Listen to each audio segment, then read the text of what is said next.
name is Sam Jenks, and welcome to another episode of The Way We Source, a podcast hosted by Kodiak Hub, where we share our talks with procurement practitioners, leaders, experts, consultants, content gurus, and people that we find downright inspiring, diving into the role that sourcing and procurement plays in the way we live. If you like today's episode, as always, make sure to rate the program and give us a follow.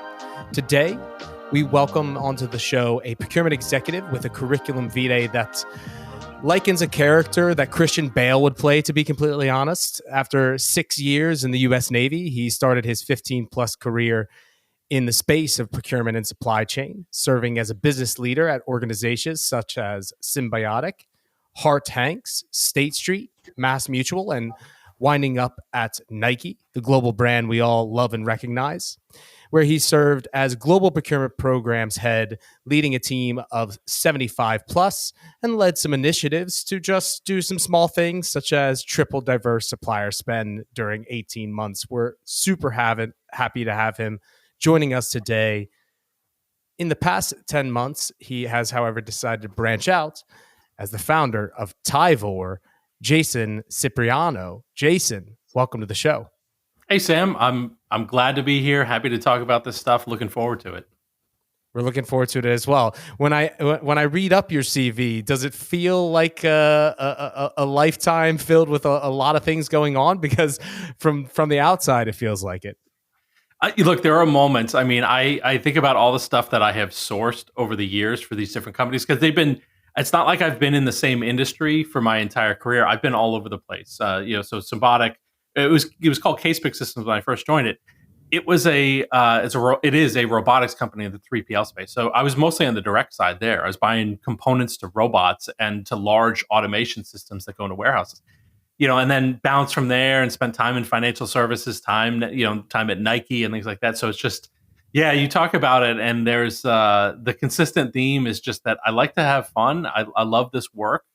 And it doesn't really matter to me what I'm sourcing, what I'm buying. I just like the work.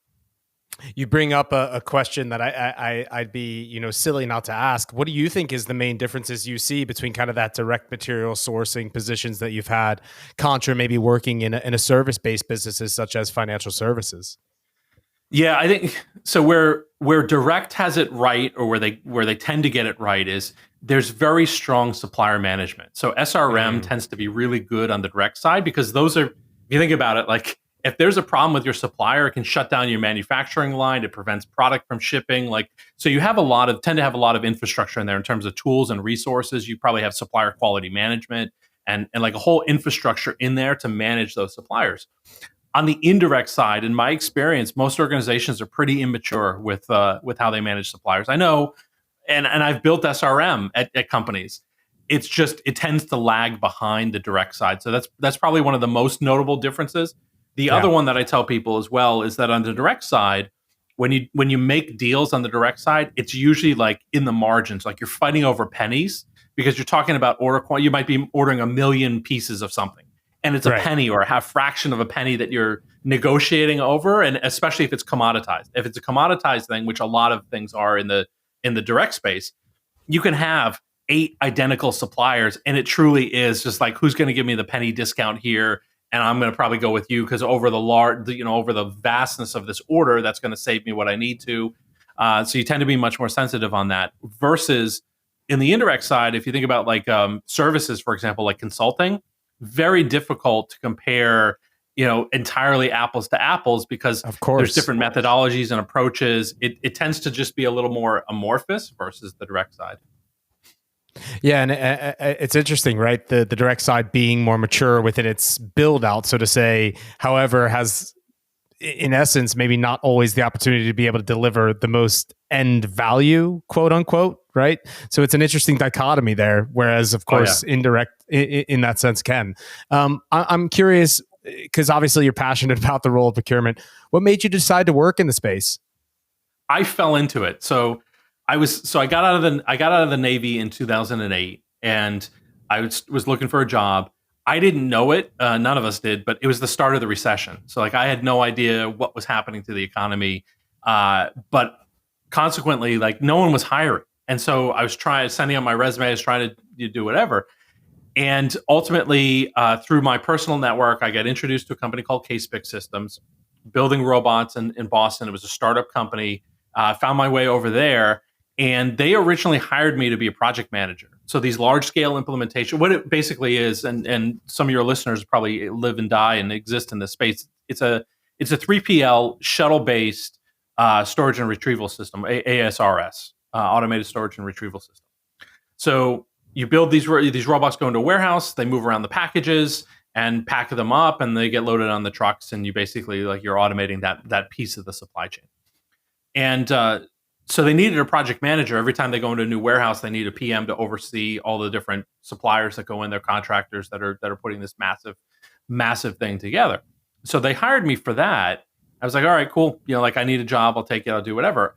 I showed up to work on my first day, and everybody's like, hey, have you talked to this guy, Rob, who was the president of the company? They're like, hey, have you talked to Rob? Have you talked to Rob? I'm like, no. So I go and find him, and he says, yeah, I know we hired you to be a PM. We had a contractor that was helping us get procurement set up. We fired him on Friday. You've got an MBA. You'll figure it out.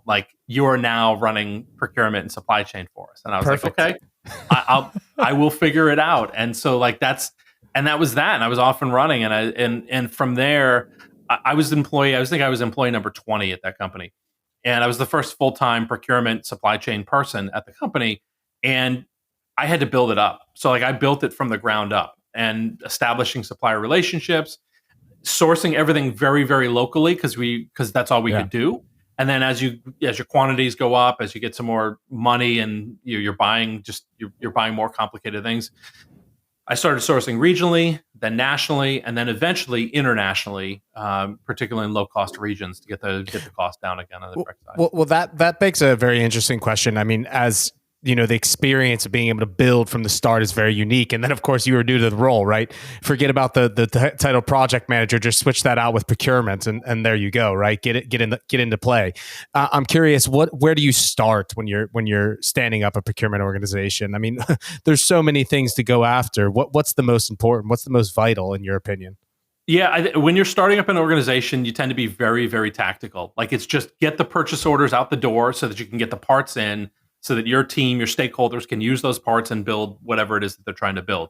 And by the way, it'd be the same way in indirect. If you're standing up an indirect organization, again, it's just get the orders out the door so the company can get the service or the product that they need from the supplier to keep going. And if you fail on that, if you're not able to do that, that's the stuff that will cause you to be on the job market looking for a new job. Because fundamentally, if procurement can't get orders out the door and can't get products or services in that the company needs, that's where you're going to fall down. So that's where I dove into, just get the orders out the door, figure it out. There wasn't a lot of strategy because you don't have time because you're just trying to get stuff out the door. And when you're a team of one, when you're a lone wolf, and eventually I had a buyer or two helping me out, but we weren't doing strategic sourcing. We were just doing pure purchasing work, just get the orders out the door. And so that's where we really started. And then it's after some amount of time, you start building up the network of suppliers. You start thinking about, hey, am I buying the smartest way that I can buy for whatever it is that I'm trying to buy? You can start thinking about that kind of stuff. But in the early days, it very much is just get the order out the door. Yeah. And I think that's important. I mean, continuity of supply is necessary, but when you don't have the time to be strategic in procurement, how do you make that shift to really start making strategic sourcing a reality? For example, in the business that you were in or others that you've been within. Yeah. So there's a couple of things that you've got to do, and it honestly, one of the areas that I have seen companies be the most immature on when you think about procurement organizations tend to be around a category strategy. So they're good at, again, they can get the orders out the door. If they're focusing on procurement transformation and improvement, it tends to be around things like cycle time, how do we reduce the lag between when a request comes in and the order goes out the door, and you index highly on that. But where you're going to get that bang and where you turn the corner is you start introducing the strategy, category strategy. And that takes time and effort and research and understanding your suppliers and understanding your company needs, because you've got to think about, what do I need, not just today, tomorrow, 6 months, but a year from now or 2 years from now. How are my needs changing at the company? And what suppliers are going to be right for me when that happens? Do I have the right ones today? Can they scale with me? Or if it's a location-based thing, do they have operations in the areas that I need them to? Or do I need to go to the marketplace to find other suppliers to do it? And then you start thinking about, am I equipped to do that? Can I run an RFQ, RFP, RFI, like whatever sourcing event I need to run? Do I have the right tools? Do I have the right training and knowledge? Again, for me, it was like, there's no other option. Like, I've got to start running these things. So it was total spreadsheets and emails, like all the stuff that I would say, like the hallmarks of an immature organization, because that's what we were. There was no tool or anything like that. It was just I was on a spreadsheet. I get the quote back from the supplier, and I cut and paste into my master spreadsheet where I could just look at pricing against each other and things like that. And the strategy was, like I said, it was largely on who delivers the best price. Maybe some consideration around delivery, like who can get it to me fastest or on the schedule that I need it on. A little bit on quality, but not a lot, because we didn't have a quality team even to check the parts that were coming in. Like, we just had to hope that these suppliers were good enough and they'd do the right thing and we get what we needed. Yeah. And I mean, I understand that it's a fine balance, but you bring up an interesting thing related to the category strategy there. When you're building out a category strategy, say that you're a limited team, right? I mean, where do you start? Yeah, I think you got to look at where the opportunities are. In most procurement organizations, in my experience, the driver of procurement is often savings. Like, you're trying to save the organization money. Sure. So if you've got good data and analytics, even if you've got basic data and analytics, where's the majority of your spend? Like, don't spend your time building out a strategy for the 1%, 2% of your spend. Look at where the bulk of your spend is going. In a lot of organizations, like on the indirect side, it tends to be around things like technology, because you're always buying computers and servers and infrastructure that you need to for your company. So it tends to be a fair amount of technology spend. Services spend is usually a big one too. If you're using consultants, if you're using staffing firms, if you're using things like that, like, there tends to be a fair amount of money there. So look at those areas, and those are the ones you got to do category strategy on, is where the bulk of your spend is. That's where the opportunity is. So I would recommend, and I do recommend to companies, like, do it that way. If you can't do 10 or 15 category strategies, do 1 or 2 in the key categories that impact you the most. Yeah, but I mean, it's important, right, to divide and conquer. And when you don't have a lot of resources, priorities are important. And spend gives you a great segment to be able to go after, right? What are the highest value suppliers? Okay, let's take a step back. We got we got deep into tactics there very quickly. I'm curious. You during your career, you wound up in the end at Nike. What does it mean to carry a weight of a logo like that within procurement, right? What are some of the pros, but also some of the cons? So the pros are, everybody knows who you are. So if I were to contrast that to when I was at a startup, like, no one knew who I was. And I had to beg suppliers to do business with me, because they were probably rightfully so worried, like, hey, are these guys going to pay their bills? Like, when the time comes, can we trust? We've never heard of them, and like, we don't even know who they are. So at Nike, you never had that problem. What leverage, right? Exactly. It doesn't exist. Exactly. Yes. Yeah. So at Nike, you never had that problem, right? So everybody knew who we were. The con of that, the downside, is everybody knows who you are, meaning everybody wants that Nike logo on their marketing materials. And so you get inundated with cold outreach, like LinkedIn or cold calls, cold emails, whatever. You get inundated with it from companies that they just want to be able to say they do business with Nike. And you've got to sift through that to figure out which ones do you really want to do business with and what's all the junk. And most of what you get is going to fall into the trash bin. It's just going to get dismissed because the volume is so great. Noisy markets become even noisier, so to say, as a professional buyer than in those circumstances. And you're already dealing with a massive number of suppliers. So my SRM team, we had, let's call it in the neighborhood of 20,000 suppliers that we're already trying to manage. So, I mean, you don't have time to go through everything or even know every supplier. So this is where the SRM piece comes in. But you asked about like the pros and cons. That one of the challenges is just the sheer volume of what you're trying to do. And then the last one I'll bring up too is, at a company like that's under a lot of scrutiny, you always have to be careful about who you do business with, because there are people who are going to question it, people who are going to maybe attack what you're trying to do. So you tend to keep that in mind as well, at least on some level. Yeah. No, that same exposure, opens up for reputational risk in a totally different type of way. And with, like you said, a mass of suppliers, of 20,000 suppliers, which I'm sure is incredibly global, again, opens up for other complications. So totally understood how both the name can carry some weight in a positive, but also a negative way. Very interesting. Okay. I mean, you've been in the space for a minute now, Jason, right? What's a topic that still gets you excited? I mean, what's making you still get out of bed every morning and wanting to work in this space? The stuff that gets me super excited, and a lot of my peers know this. I'll just talk about this when they get me started on it. Is the ESG side. So specifically, like diverse suppliers is one component, and then sustainable suppliers is another component. I love working with diverse suppliers for a couple of different reasons. Not the least of which is that I'm a diverse founder myself, and so like I like to tell them I've sat on both sides of the table. I've been the diverse supplier trying to sell into these large corporations. And then I've been on the other side. I've been built these programs, supplier diversity programs, although Nike calls it business diversity and inclusion. Most companies call it supplier diversity. But I've built supplier diversity programs for big companies, not just at Nike, but at other companies I've done this work at. And that gets me excited too, because it gives me an opportunity to connect with up and coming, diverse, like cool companies that have they bring new perspective, new ideas.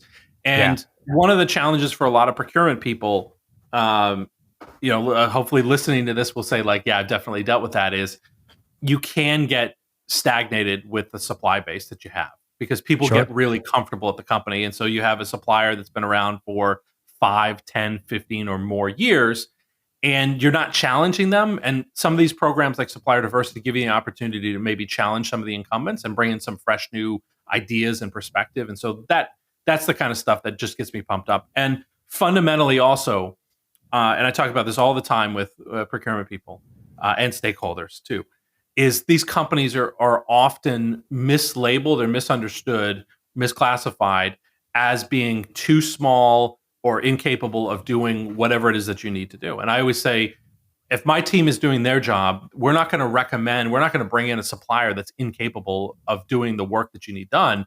They need to be qualified and capable. That's table stakes. And so being able to sort of overcome that and present really good suppliers that can get the job done, that to me is pretty exciting. And then to see them thrive once they get that opportunity, that's awesome too, because you kind of like you take a little bit of ownership there and you're like, yeah, I found that supplier and now they're doing really great work for us and everybody likes them. Yeah, it's a fantastic outlook, and I mean something that excites us as well. I mean, Kodiak is a woman owned and woman led business as well as a small medium enterprise, and I think it's important. The question I guess that I have on my mind is, when is it the time to start challenging the organization with a diversity, equality and inclusion program? Because like you said, obviously the supplier base can get stagnant, right? Yeah. Look, it's a tough one because different organizations are going to have different perspectives on this, like how they value it and how many resources or how much effort they want to put into building it up. One of the reasons why I created, along with some peers, created Tivore was we felt like we could do this for companies. We could help them get a jump start on this because we've done this a bunch of times and we understand what goes into these programs. So from a company perspective, I would say it doesn't take a whole lot to get one of these programs stood up. Like it shouldn't take you a year to get it up and running unless you are making virtually no investment in it and you just want to say you have it, but you don't really want to do it. It doesn't take that long to do it. You just got to decide that you want to do it. Now, in some cases, like consumer companies can get pushed into this because the consumer is saying like, hey, we want to see more of this. Like we value you doing this. And then there's also an economic argument. There's research out of some of the leading consultancies that has demonstrated, and I know I was able to prove this out at some of the companies I worked for, diverse suppliers tend to save more money than non-diverse suppliers. So if you look at why is that?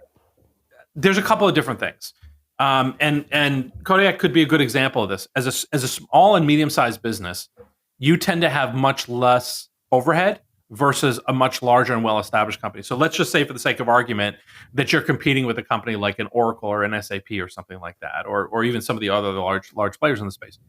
Think about all the overhead they have, the massive buildings that they have, the private jets, all of the corporate expenses that they have. That as a small business, you don't have those.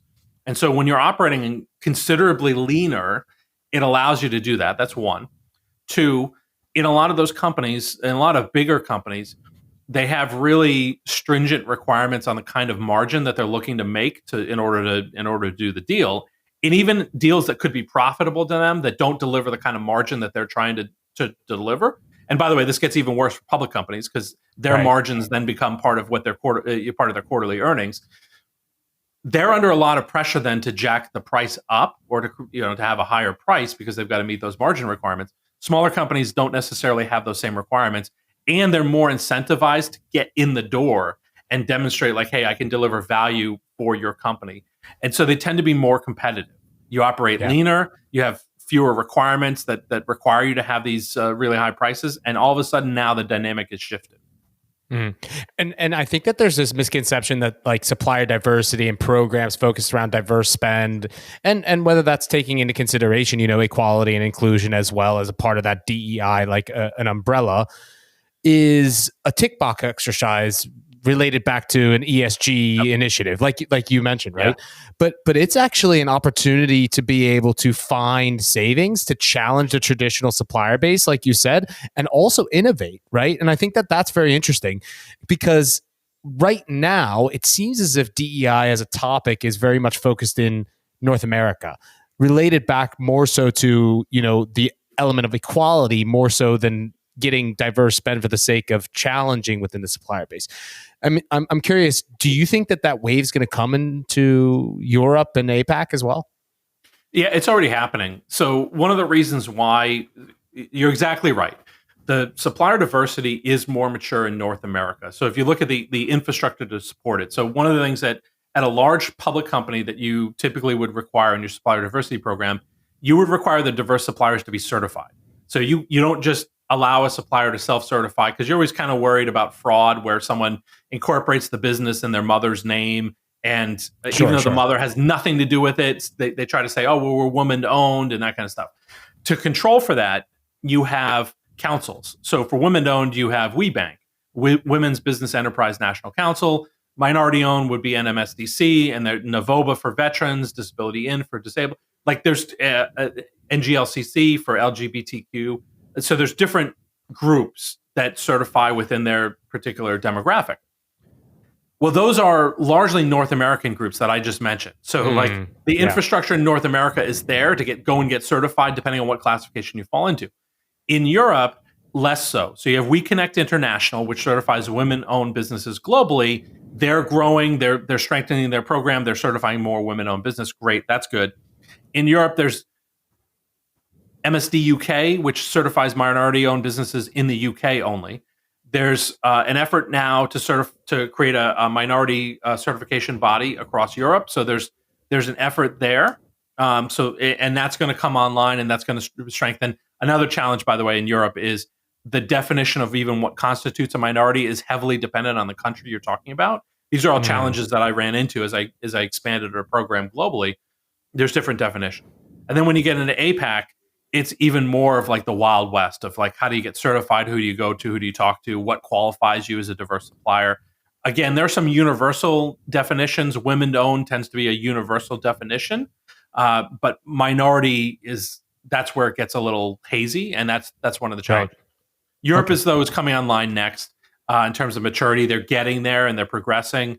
APAC will be sort of third in that tier, and then we'll see about Africa, Middle East. We'll see about how how that region comes on.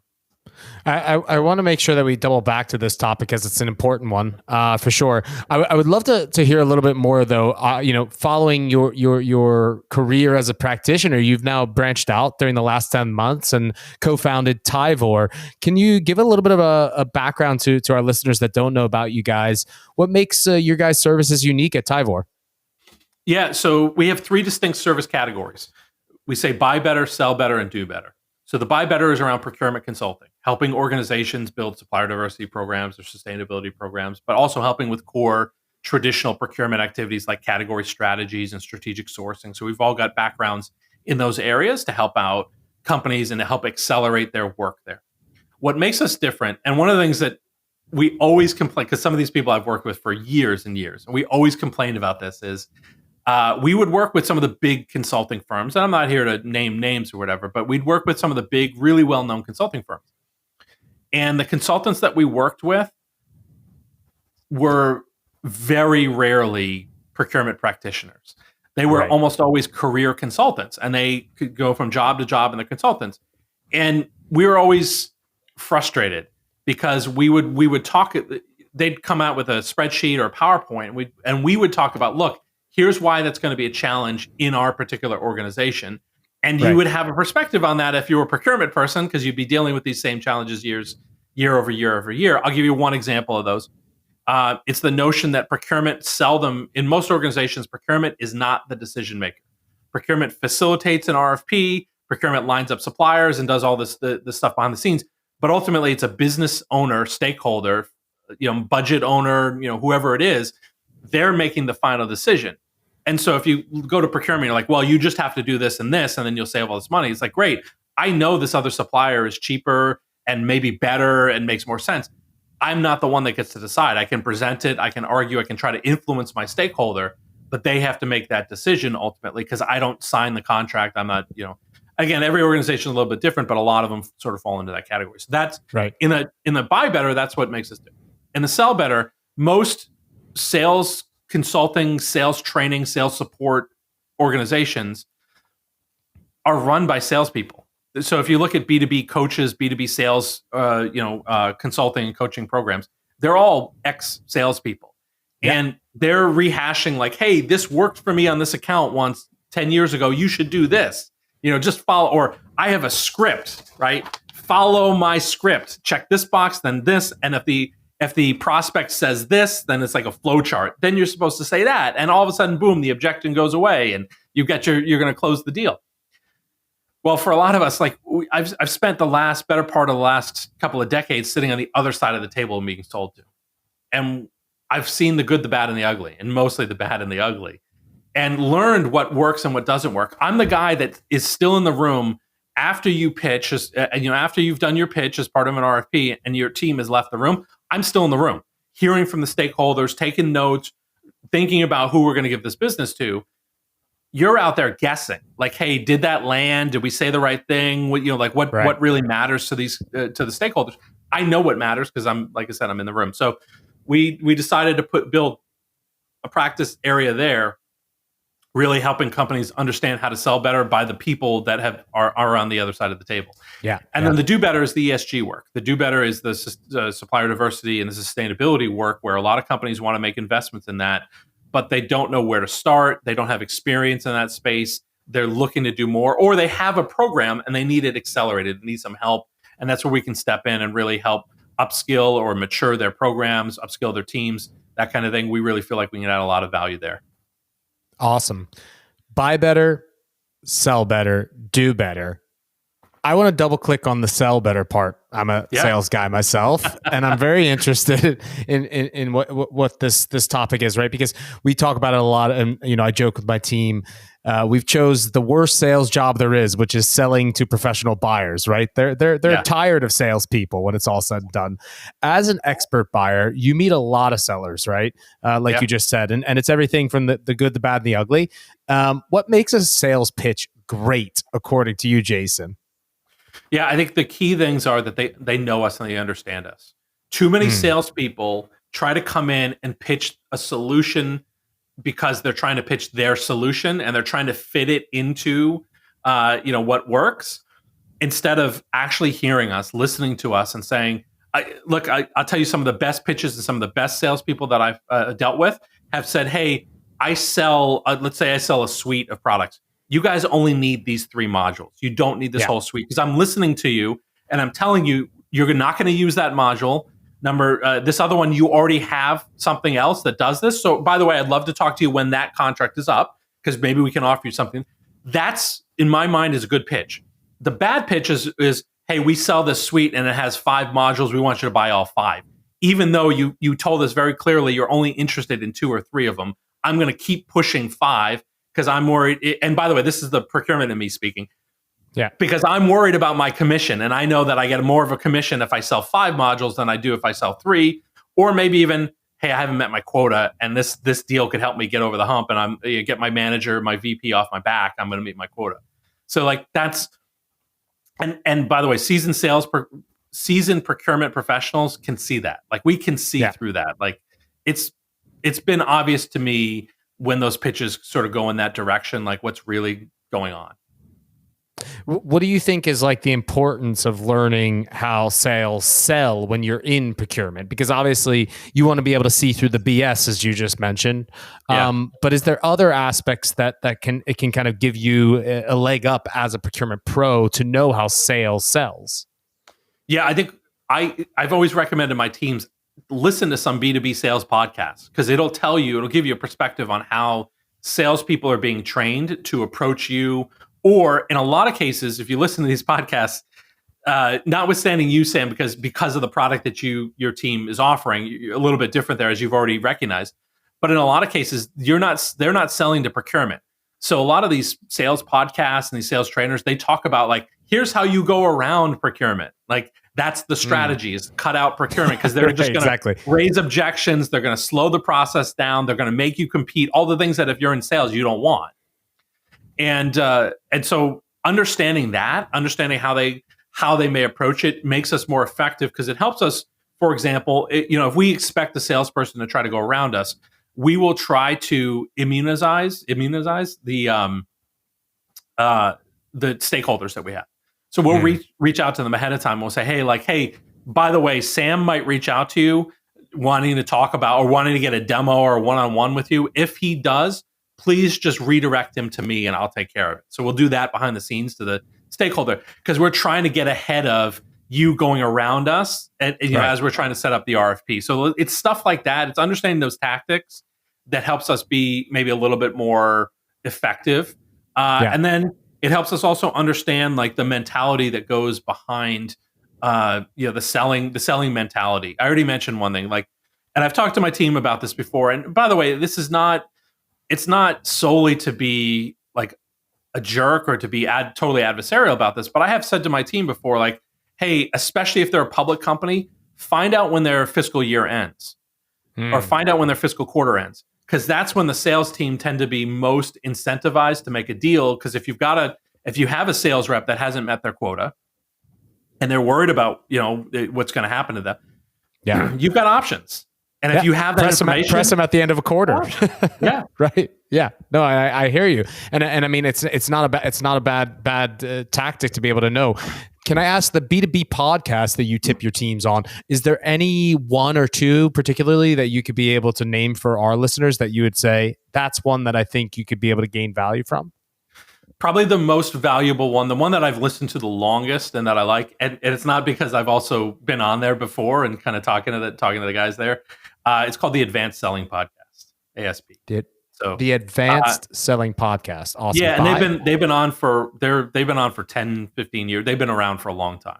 And they have some really, I think, valuable topics. I'll give you one that they talked about that your sales team can kind of think about and is helpful. And it's a sales issue that I have seen repeated. It's something so basic. It's your LinkedIn profile. So if you think about like the way that people buy nowadays, like if I was going to go out and buy SRM software, okay, if I was going to buy an SRM tool, one of the ways that I would look for it is I jump on LinkedIn and I type in the search bar, supplier relationship management tool, and I would see who in my network, first degree, second or third degree context, has that, where maybe I can check out what they have, what their offering is.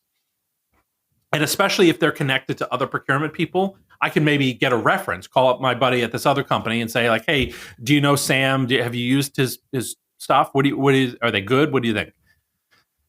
A lot of salespeople, though, have very basic LinkedIn profiles that don't even have the keywords of what their prospective buyers are going to be searching for.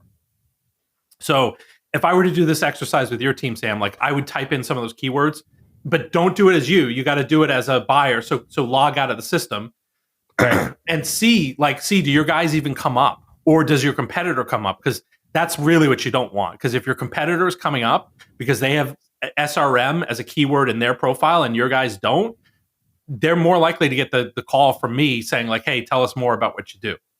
Yeah, it's a great tip. Is there a particular importance, because there's some statistics that show, the vast majority of buyers, at least in a B2B software space that we work within, that they are talking about you behind your back without you knowing it. It's over 80%. There was a statistic that I captured from a software based event that I was at earlier this year. Do you see a real weight and value within the reference from somebody in network when you're making a buying decision, whether it be not just technology, services, even in the direct material space? It can be really helpful. So one of the things that companies, particularly larger companies, and then also in certain industries like in financial services where I was before, one of the things they're really concerned about is risk. Like, what is the risk of this that this supplier presents to me? One of the ways that you mitigate that risk is you look at who that supplier does business with already. And if they're doing business with other equally sized or equally complex or equally geographically dispersed, whatever, companies to you, that is going to lower the risk profile. All right. And so that's where those references can come in handy. So that's one. Two, it comes in handy when, look, people move around, people move companies. And it wouldn't be the last time where a stakeholder has moved from company to company, not even procurement, just a stakeholder. And by the way, it happens with procurement as well, but comes over and says like, hey, I did business with Sam at my last company. We loved them. We love Kodiak. We loved their product. They were awesome. Hey, why don't you guys take a look at them? Or, hey, we've already got a tool doing this, but when that contract comes due, maybe keep them in mind because my last company had a good experience with them. So you've got to think about that as well. So that's, I would say like those are just a couple of areas where the referenceable clients and former clients and stuff like that can come in handy. Yeah, totally. And of course, from a procurement perspective as well, the ability to be able to also extend your network so that you have people that you could be able to rely on to say, hey, have you worked with this particular vendor? I'm curious about your guys' buy better arm. If we shift over to that, right? You're working with a lot of businesses, different levels of maturity as well, supporting procurement organizations with everything from strategy, like you mentioned, to more tactical aspects. Where the majority of teams that you see today, where are they most immature? They're most immature on the two ends of what I think of as the two ends of procurement, meaning they're immature when it comes to category strategy. So a lot of teams invest in purchasing in the actual, like I said, the buying, get the orders out the door, like do that kind of stuff. But if you ask like, hey, do you have category strategies? Can I see them? And not just do you have them, are you using them? So you're using those strategies to make decisions on when you go to market and strategic sourcing decisions. Like, are those category strategies being used? Because in some cases where they have category strategies, they're sitting on a desk and a shelf or wherever, haven't been touched in years. And so you might as well not have them. So that's one end where I see a lot of immaturity in organizations. The other end is the SRM piece, supplier relationship management. So once you've signed that contract and you now have to manage the supplier, a lot of companies don't make great investments in that phase. And there's plenty of research out there that says that you can lose a lot of value or anticipated value by not having SRM. Some of the research that I've seen says that within 18 months, you lose about 75% of the anticipated savings or value from the contract if you don't have even basic SRM in place. And so why aren't businesses investing in it then? The right people, the right process, the right technology, and technology, is the last element. I mean, why aren't people investing in the program of SRM? What I would say is a lot of procurement organizations, like the key KPI is savings. And so if that's your dominant KPI, then you're going to invest in strategic sourcing before anything else, because those are the people that are going to drive the savings. And you're going to calculate that in the deal. And a lot of organizations, like I said, remember what I said, they don't track what happens after the contract is signed. So if I negotiate $1 million savings on this deal, it gets booked. I've saved $1 million, and I'm on to the next deal. I'm on to the next negotiation. Because if you have a sourcing team, that's what they do. They're on to the next deal, on to the next deal, on to the next deal. And a year or two later, when finance is looking at stuff and they can't figure out why you saved $1 million, but they're looking at people's budgets and they're only seeing a fraction of that actually coming back to the organization. They don't understand why. And there's lots of reasons why, but one of the core ones is you're not managing that supplier. Like no one is checking to make sure that they're delivering the value they said they were, and so you're bleeding that savings throughout. Yeah, and I think that there's a lot of similarities between this two sides of the same coin, right? Sales and procurement, right? Because you can see bad sales. It can also be where they make the sale, they book the sale, and they hand over a crappy customer, right? It's equally the same on the procurement side, right? Focus on that life cycle of that customer is just the same as the life cycle of that supplier. And that transitions back into the topic, I think, a little bit of one of the important elements of supplier management, which again is back to this, as our founder likes to talk about it, the currency of impact that procurement holds, right? Working with the right suppliers from a perspective of working with suppliers that can deliver quality, a product or a service with the right quality and the right level of sustainable business practices, and also sustainable methods of production and or delivery, right? Yeah. So I would love to just quickly pick your brain a little bit on the ESG piece, the do better piece, so to say, right? ESG has, in my opinion, right, been really prolific within the European markets. Do you believe that the US is behind on these topics? And if so, where do you think that they need to most catch up? Well, particularly with regard to sustainability, no doubt that Europe is ahead of the rest of the world in terms of how they look at it, how they regulate it, what's expected from corporations. We see that right now on the regulatory side. So you've got the German due diligence, you've got CSRD, CSR, Triple D that are happening, regulations that are impacting the European market and going to require, as they get fully implemented, they're going to require companies to collect a lot of data on suppliers, analyze it, package it, and report on it in ways that they haven't before. And by the way, that's going to create a massive issue for supplier management, because a lot of your suppliers, a lot of your scope 3 emissions, for example, like for a lot of companies, especially companies that are talking about this on the indirect side, they've never asked these suppliers for this data before. And a lot of these suppliers, they don't have the infrastructure. It's not like they have a chief sustainability officer at a lot of these companies and things like that, or they're collecting this data. It's going to be a real challenge getting to the data. So understand like that. And then when we look at North America, there's regulations that are coming. There's an SEC rule change that's digging into scope 3 emissions that public companies are going to have to start reporting on before, where they haven't before. And because it's coming as part of financial disclosures, there's potentially like your CFO is going to have to sign off on these disclosures. There may be some assurance or audit that's required. So that in and of itself then creates a level of review and infrastructure that's required. There's also state by state, California, New York, and other states are looking at more reporting requirements. So this isn't going anywhere. Companies are going to be required to disclose more and more around their sustainability practices and those of their suppliers. And I just think with the lack of investments that so many companies have made in supplier management, they're going to get hit with this, and it's going to be a real challenge. They're going to have to spend some money on this. Yeah, interesting.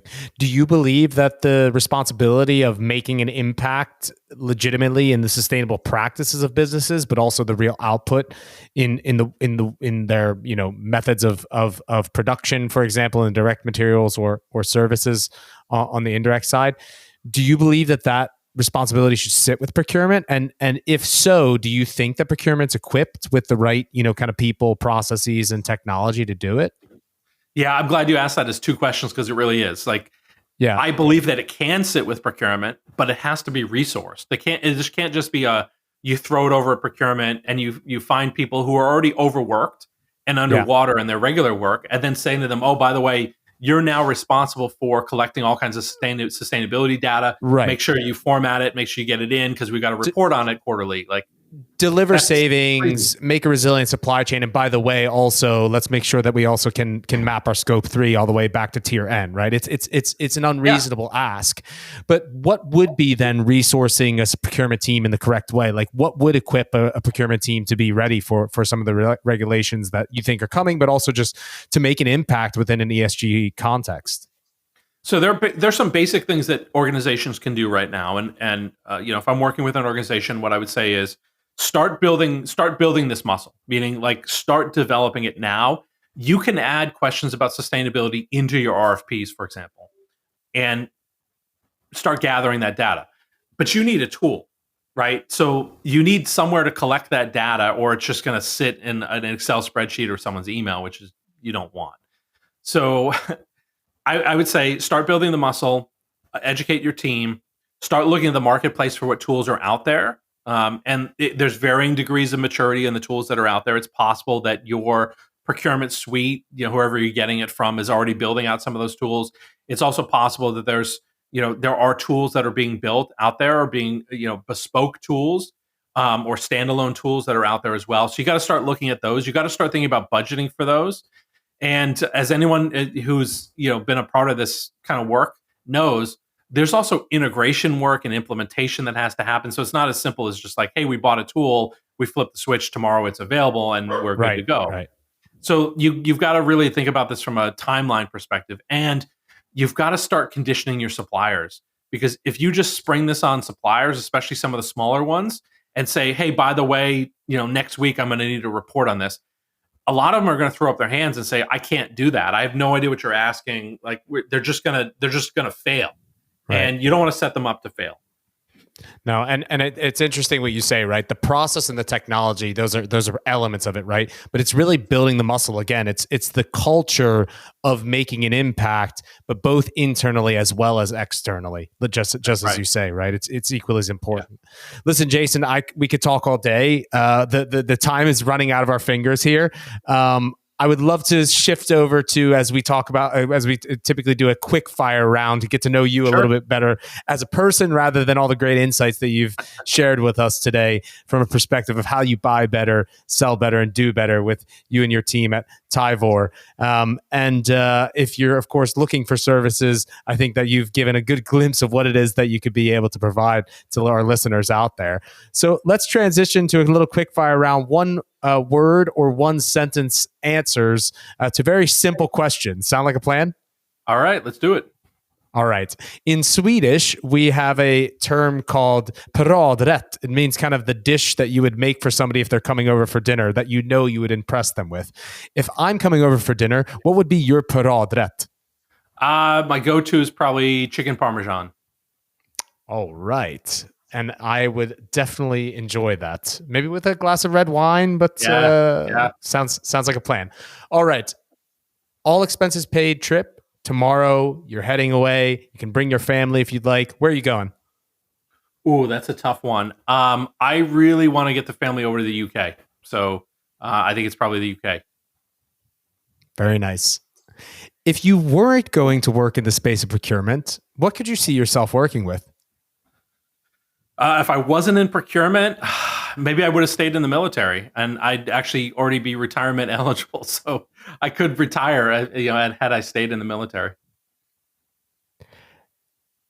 One tip that you have to Jason, who is starting in procurement: ask a lot of questions. Just be open, learn a lot. Ask a lot of questions, because I think that's ultimately what's going to help you grow and learn, and it'll work out. Fantastic. Jason, thank you so much for taking your time to be on today's episode and share so much of your wisdom. If people want to be able to learn more about what you guys are doing at Tivore or get in touch with you, how would they best do so? Yeah, so check me out on LinkedIn, Jason Cipriano. You'll be able to find me. And then also our site, www.tivore.com. That's TIVORE.com. Fantastic. Thank you for your time, Jason. Thank you so much. Take care.